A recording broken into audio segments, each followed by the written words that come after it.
My family branded me a failure, and I sat silently at my sister's Navy promotion until the base admiral's eyes locked on me, whispering, "Wait, you're her?"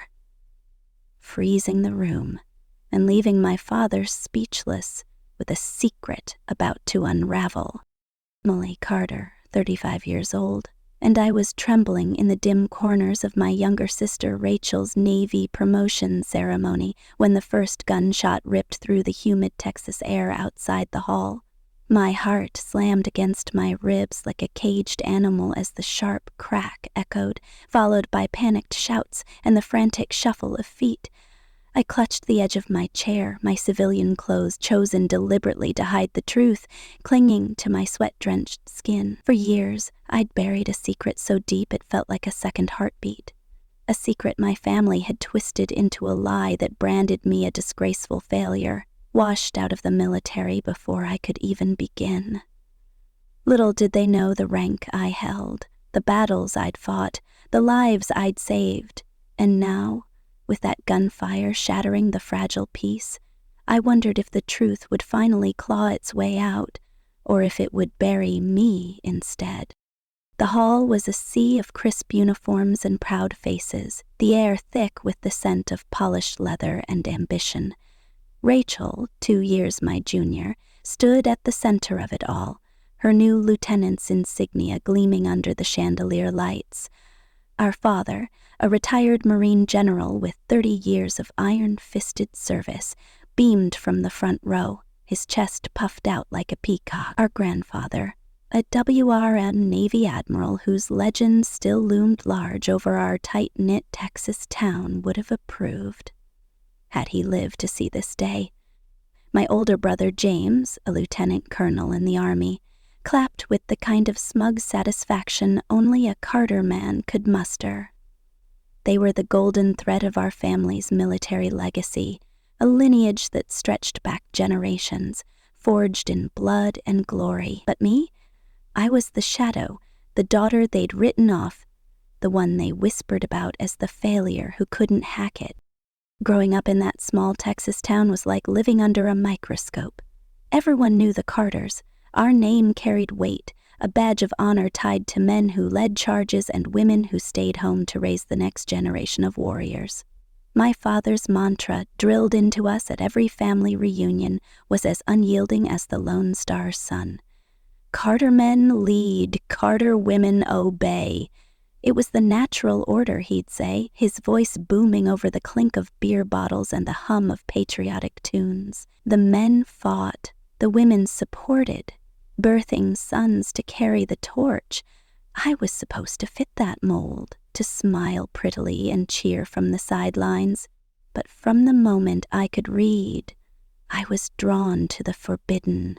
Naval tactics, warfare strategies, the kind of knowledge my father hoarded in his study like a dragon guarding treasure. I'd sneak in there when he was out, my small fingers tracing the worn pages of naval history books and charts of epic battles. The room smelled of old leather and cigar smoke, a sanctuary where I lost myself in the choreography of war, flotillas clashing, admirals outsmarting foes. I was 11 when he caught me, hunched over a map of the Battle of Midway, my heart racing with excitement. He loomed in the doorway, his face twisting into a sneer. "Cute, Emily," he said, his voice dripping with condescension. "But leave war to real men. Why don't you help your mother in the kitchen?" That moment should have crushed me, should have sent me scurrying to bake cookies and play the good daughter. Instead, it lit a fire in my gut, a fierce resolve to prove him wrong, to carve my own path through the steel walls of his expectations. I stopped sharing my dreams with them after that. In high school, I dominated ROTC, aced every class, and led every club I could. Debate, track, you name it. My teachers saw a spark. My guidance counselor pushed me to aim for the stars, suggesting Annapolis. But at home, my victories were footnotes, drowned out by James's latest promotion or Rachel's straight-A report card. The first real crack came senior year. I'd poured everything into my Annapolis application. Late nights studying naval history, extra miles run until my legs screamed, perfect grades polished to a shine. When that acceptance letter arrived, I felt like I'd conquered the world. I pictured my father's proud nod, my mother's tearful hug. That night at dinner, I laid it on the table, my voice trembling with hope. I got into Annapolis. The silence that followed was a blade. My father set down his fork, his gray eyes narrowing as if I'd insulted the family name. It wasn't anger I saw. It was worse. A cold dismissal that cut deeper than any shout. "Annapolis will break you in days, girl," he said, his tone flat and final. "You're no soldier, it'll chew you up and spit you out." My mother reached across the table, her hand soft but insistent. "Honey, why would you want that? You're so smart. You could go anywhere, do anything. Marriage, children. Don't you want that normal life?" James, home on leave, laughed, a sharp, cutting sound that made my cheeks burn. "Sis, you can barely handle camping in the backyard. What makes you think you can survive military life?" Rachel, just 16, sat mute, her eyes darting between us, saying nothing. I felt the weight of their disbelief, but I straightened my spine. "I'm going," I said, my voice steady despite the storm inside. "I've been accepted, and I'm going." My father shook his head, a grim smile tugging at his lips. "You'll crawl back a failure within weeks, shaming us all. Mark my words." That night, I celebrated alone in my room, the acceptance letter my only companion. No cake, no cheers, just me and a vow etched into my soul. I'd never return defeated. I'd rather vanish than let them see me break. What I didn't know then was that this moment would set the course for the next 15 years. A solitary march, where every milestone was met with the same dismissal, every achievement swallowed by their silence. Slowly, I stopped sharing, building a wall, brick by brick. The summer before Annapolis was a war zone of tension. My father barely spoke to me, treating my decision like a childish rebellion destined to fail. My mother oscillated between pleading for me to reconsider and packing my bags with the mournful air of a widow. James kept up his teasing over the phone, each jab a reminder of my place. Rachel remained the quiet observer, never picking a side. The night before I left, my father cornered me by the porch. "There's no shame in admitting when something isn't for you," he said, his voice low and patronizing. "When, not if, you decide to come home, we'll welcome you back. The Carter name still means something, even if you stumble." I nodded politely, but inside I swore I'd prove him wrong or die trying. The next morning, they drove me to the bus station instead of the 6-hour trek to Annapolis, a clear signal of their disinterest. As the bus pulled away, I watched them shrink through the rear window. My father's face set in anticipated disappointment, my mother dabbing tears, James checking his watch, and Rachel raising a hesitant hand. Maybe support, maybe goodbye. It was the last time I let myself look back for years. Annapolis hit me like a hurricane. Despite my preparation, nothing could have braced me for the relentless shouting, the grueling discipline, the physical demands that pushed me to the edge of collapse. My first night, sprawled on my bunk after the most brutal day of my life, I wondered if he'd been right. My muscles screamed, my mind spun with overload, and the other cadets moved with a confidence I couldn't muster. Had I made a colossal mistake? I wrote letters home in those early weeks, not for support, but to prove I was still standing, still fighting. The responses were sparse, cold. My mother's notes were filled with town gossip and subtle hints to quit, while my father didn't write at all. But amid the chaos, something shifted. I found my rhythm, my strength.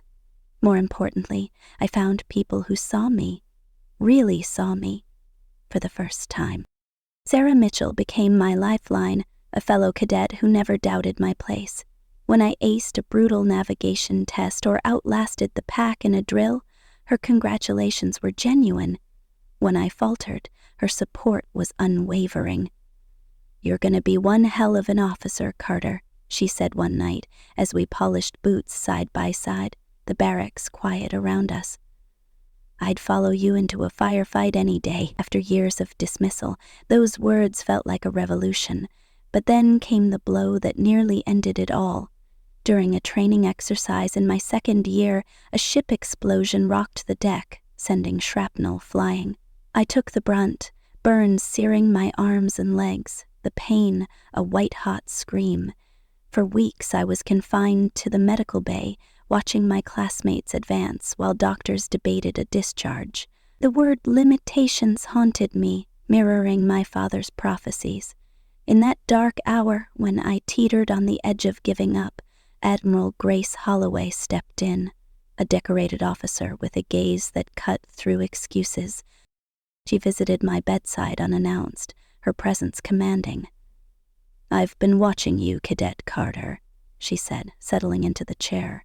"Before that explosion, you were on track to graduate top 3%. I turned away, the bandages tight against my skin. "Doesn't matter now, ma'am." Her voice sharpened. "It matters entirely. It shows what you're capable of. That injury, just data, a problem to solve.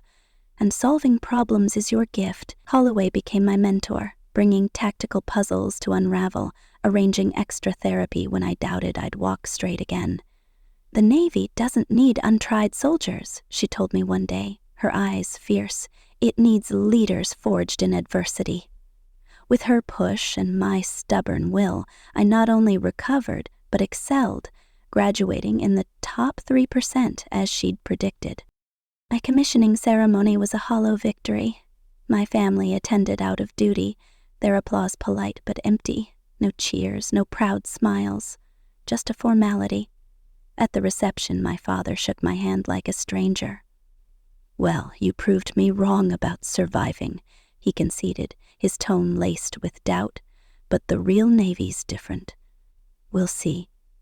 My first command on a destroyer ignited a fire I'd never known. Real responsibility, facing pirate attacks, navigating storms. Suited me perfectly. My officers noticed, evaluations glowing with praise for my innovative tactics and leadership. I earned a reputation for turning impossible missions into victories, feeling at home in a way our Texas house never offered. When my promotion to commander came, I called home, hoping for a crack in their armor. My mother's response was a sigh. "That's nice, dear, but when will you settle down? You're not getting younger." My father took the phone. "Commander's just to start, Emily. Most wash out before captain. Let's see." A week later, Rachel called, her voice bright with pride. She'd enlisted in the Navy, the right way, officer training school, not a military academy.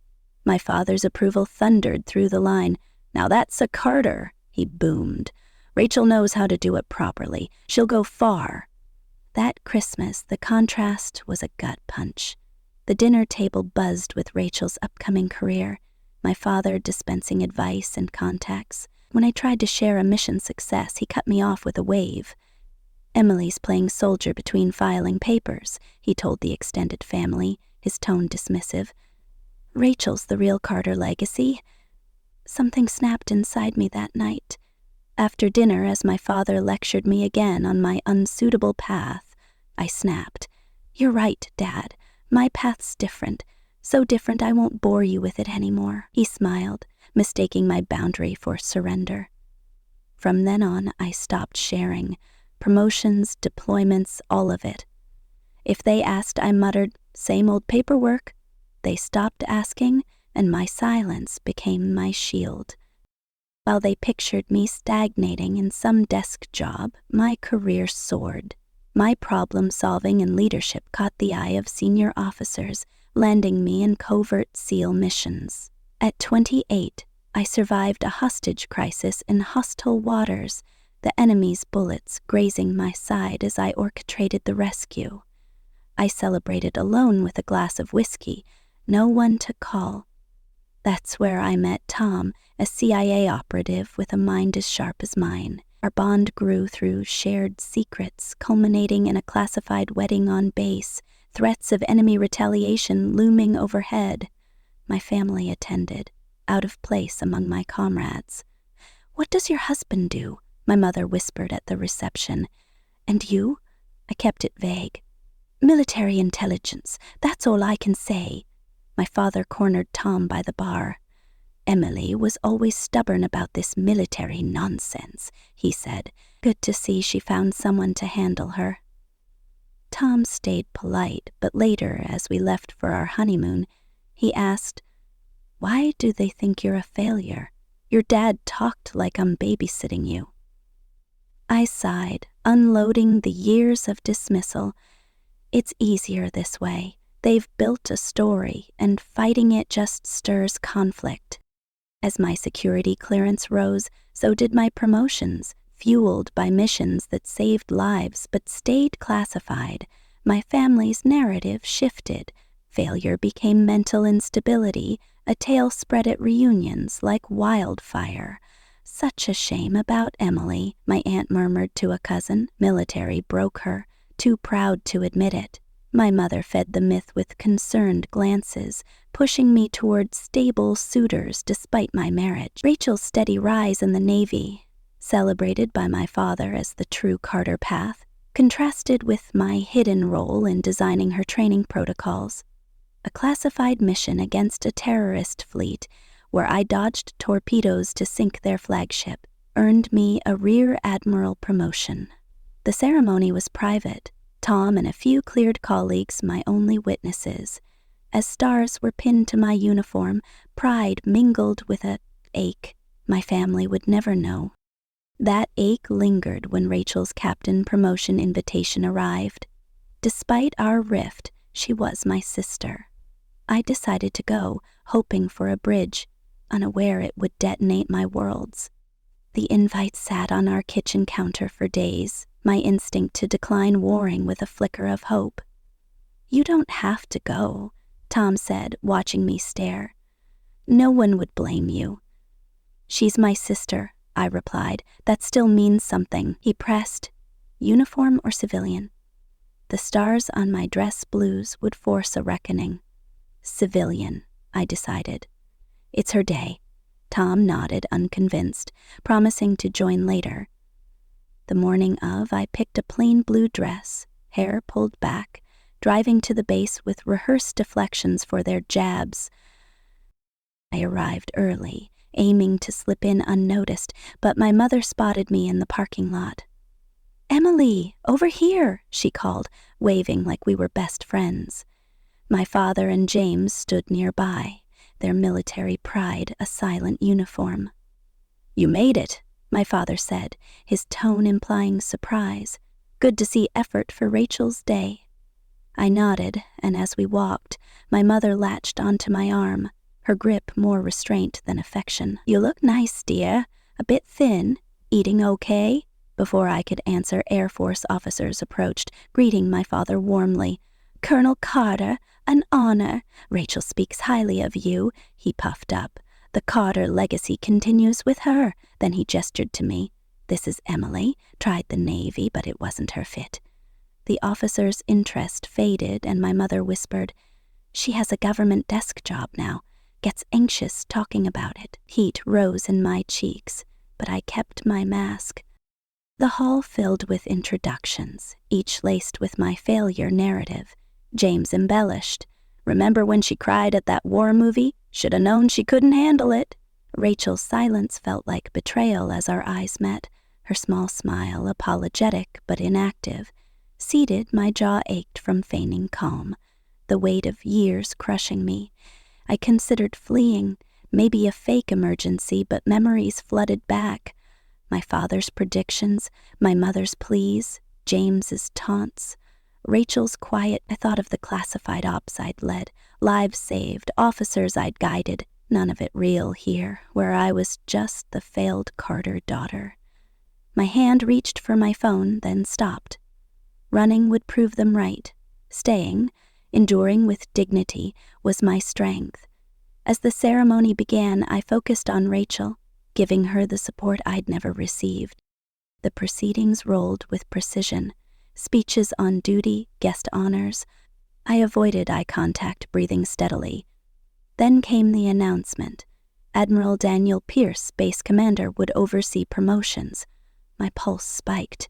I knew that name.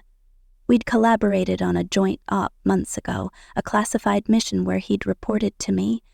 As he took the podium, I angled away, head lowered, praying he'd miss me. His speech started routine, praising the promoter, the family legacy. Then his gaze locked on me, confusion flashing to recognition. A pause broke his words before he recovered.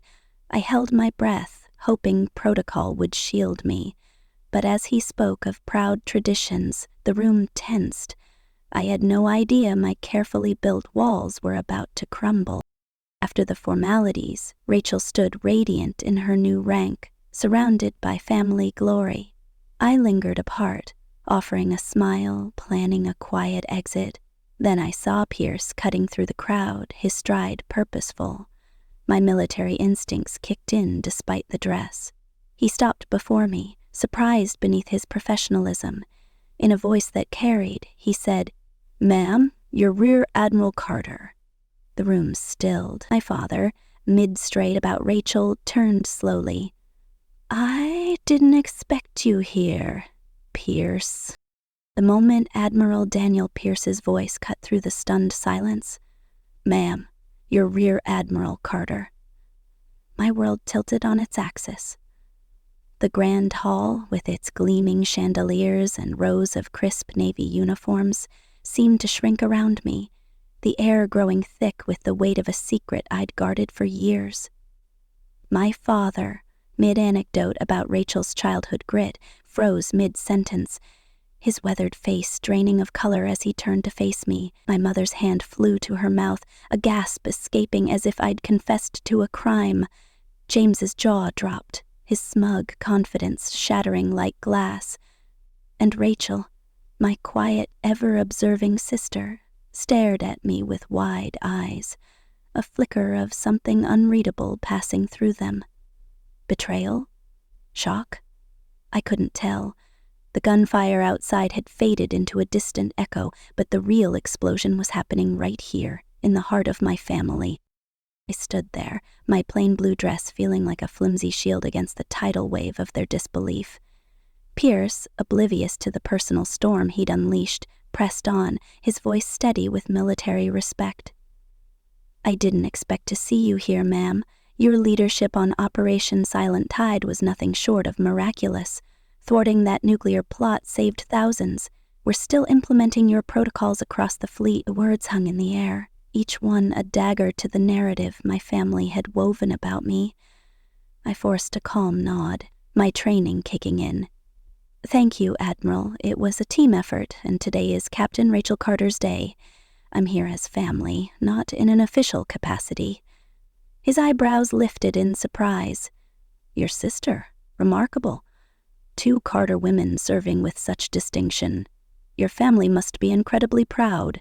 The irony stung like salt in an open wound. Before I could deflect further, my father stepped forward, his military bearing rigid but his voice trembling with a mix of rage and confusion. "There's some mistake here," he barked, his eyes boring into me. "My daughter Emily works a desk job, some government clerk position. She's not—" Pierce interrupted, his tone firm but respectful. "No mistake, General Carter. Rear Admiral Carter is one of our most decorated strategic minds. Her work is largely classified, but her reputation in naval command is legendary." The circle around us grew as officers approached, their faces lighting with recognition. "Rear Admiral Carter? The one who designed the Trident defense grid?" an Air Force captain exclaimed. "We trained on it last month, ma'am. Brilliant work," another chimed in. "Your speech at the Joint Chiefs Summit reshaped our multi-theater strategy. An honor to meet you." The praise piled on, each word a brick toppling the wall of lies my family had built. My father's face went ashen, my mother's hand still pressed to her lips as if to stifle a sob. James stared, his mouth agape, while Rachel's expression twisted into a complex mask, surprise, confusion, and a hint of something darker, like she'd been complicit all along. The tension was a live wire sparking dangerously. Pierce, sensing the awkwardness, offered a graceful out. "My apologies for interrupting your celebration, Admiral. Shall we schedule a briefing next week?" I nodded, my voice steady despite the chaos within. "Of course. My office will contact yours." He withdrew with a salute, taking most of the officers with him, leaving a deafening silence in his wake. My father was the first to break it, his voice a low growl. "What in God's name is going on here, Emily?" I met his gaze, the years of suppressed frustration bubbling up. "Perhaps we should discuss this privately," I said, my tone measured but firm. My mother seized the lifeline, her social instincts kicking in despite her shock. "Yes, let's find somewhere quiet." We moved as a unit to an empty conference room adjacent to the hall, the door clicking shut like the seal on a coffin. The moment it closed, the questions erupted. "Rear Admiral?" my father spat, incredulity dripping from every syllable. "What kind of game are you playing? When did this happen?" My mother's voice trembled. "Why would you hide something this massive? All those years? Were you just lying to us?" James shook his head, his military logic clashing with reality. "No way you outrank us all. This has to be a setup." Rachel stood silent, her new captain's insignia gleaming, her eyes locked on me with an intensity that unnerved me. I could have deflected, kept up the years-long charade of minimization, but the weight of their stares, the hurt, the anger, the betrayal, pushed me past the breaking point. The truth was my only escape now, whatever the cost. I took a deep breath, my voice low but unyielding. "It's no mistake. I've been a Rear Admiral for over a year. Before that, I climbed ranks I never shared, because this family made it clear my achievements would never be accepted as real." The bluntness stunned them into silence. My mother whispered, "How could we not know?" I held her gaze. "Because you didn't want to. It was easier to believe I failed than to question your assumptions about me." My father recovered first, his anger flaring like a wildfire. He closed the distance, his voice a hiss. "So this whole time you've been laughing at us? Playing some elaborate game, letting us think you were a wreck while you climbed the ladder?" I cut him off, my own fury rising. "No, Dad. I wasn't laughing. I was protecting myself from this, from your disbelief, your insistence that my success must be a fluke or a fraud." My mother stepped beside him, her eyes wet with hurt. "But we're your family, Emily. How could you keep this from us for years? Were you pretending all those holidays, those calls?" The pain in her voice softened me, just a fraction. "I wasn't pretending, Mom. I was compartmentalizing. After every achievement was dismissed, my first promotion, my SEAL missions, the commendations, I stopped trying to convince you." James, ever the tactician, shifted gears. "But how? Promotions are public. There are ceremonies, records," I explained, my tone clinical. "Most of my work is classified.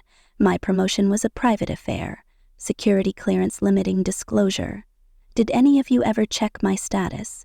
Ask directly instead of assuming?" Their silence was an admission. Before the confrontation could deepen, a sharp knock jolted us. Tom burst in, his face a mix of concern and relief as he crossed to my side, his hand resting protectively at my back. "Sorry I'm late," he said, his voice tight. "Meeting ran over. Did I miss anything?" The absurdity of the question, given the bombshell, drew a choked laugh from Rachel. "You could say that," I replied, the tension breaking for a heartbeat. "My family just learned I'm not the failure they thought." Tom assessed the room, reading the undercurrents. "The truth's out, huh?" He extended a hand to my father. "Rear Admiral Carter is a strategic genius, sir. Working with her is an honor." My father shook it automatically. military courtesy overriding his turmoil. Another knock followed, and Pierce reappeared. "Excuse the interruption, Admiral. An urgent matter requires your attention.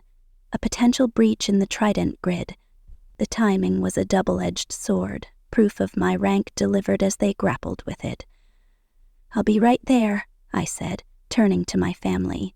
"This isn't over." My father nodded, his eyes seeing me anew. "No, it isn't." I followed Pierce into the hall, my mind racing. The urgent matter was a ruse, a minor protocol query that could have waited, but it gave me space to breathe. In the empty corridor, I leaned against the wall, the adrenaline fading into a dull ache. Through the cracked door, I heard Tom's voice. "She never wanted to embarrass you. That's why she stayed silent. But while you spread tales of her failure, she was earning medals for operations that saved lives." My father's reply was too soft to catch, but Tom's was clear. "With respect, sir, your disbelief doesn't change reality. She's exceptional. The only ones who don't see it are here." I re-entered, the air shifting, tense, but with a glimmer of reconciliation. My father turned, his military posture softening. "I think we need to start over," he said quietly. "There's a lot I don't know about my daughter." That was a week ago. Now we're gathered at my parents' sprawling ranch house for dinner, the first in years not tied to a holiday. The invitation came from my father, a formal call bypassing my mother, a sign of change. The air is thick with unspoken questions as Tom and I step inside. My mother greets us, her usual polish dimmed by uncertainty.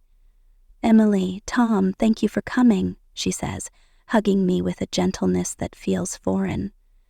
My father waits in the living room, standing as we enter, a courtesy I've never received here. James and Rachel sit, their expressions a mix of curiosity and caution. Dinner begins awkwardly, small talk about the drought in local news, stalling the inevitable. Then my father sets down his fork, his voice lacking its usual command.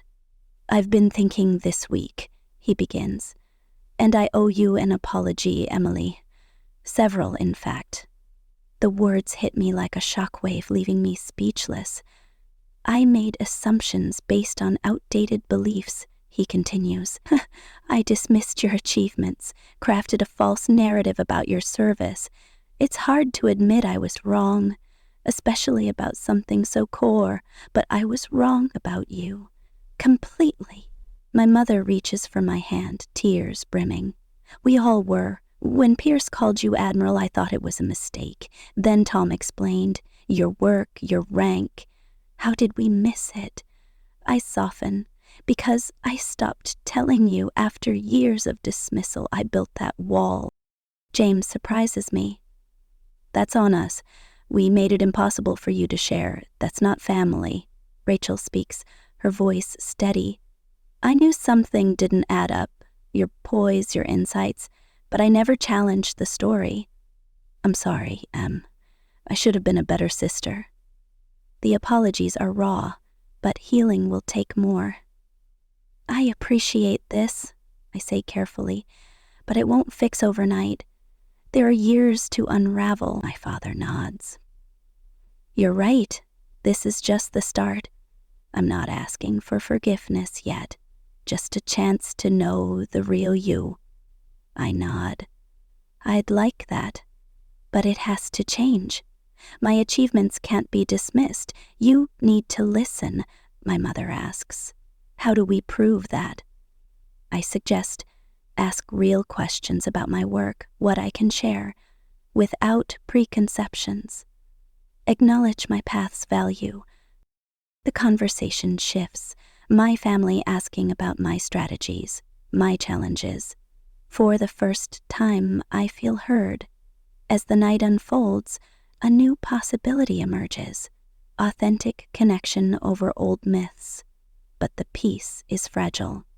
Days later, a sniper's bullet whizzes past during a family visit, forcing me to shield Rachel. The attack ties to a leaked Trident grid flaw, sparking a court-martial threat, an assassination attempt at home, a media frenzy accusing me of treason, and a rogue admiral's mutiny test my limits. I uncover my father's embezzlement from a veterans fund, shattering trust. Tom's kidnapping by a shadowy group, linked to a past mission, drives me to lead a daring rescue under fire. A televised family confrontation exposes old betrayals. My father's hidden disgrace, Rachel's silence. Why did he conceal his court-martial? What mission connects Tom's capture to our past? Who leaked my secrets? Why did Rachel stay quiet? The mutiny peaks as I face the rogue admiral, my command hanging by a thread. In a climactic standoff, I outmaneuver him, saving the fleet. Tom is freed, and my family watching live sees my valor. My father approaches, tears in his eyes. "I was wrong," he whispers. "Your service honors us." We hug, and I realize my victory was defining my worth, not proving them wrong. The audience is left inspired, pondering their own paths. Let me know where you're watching from, and subscribe for more.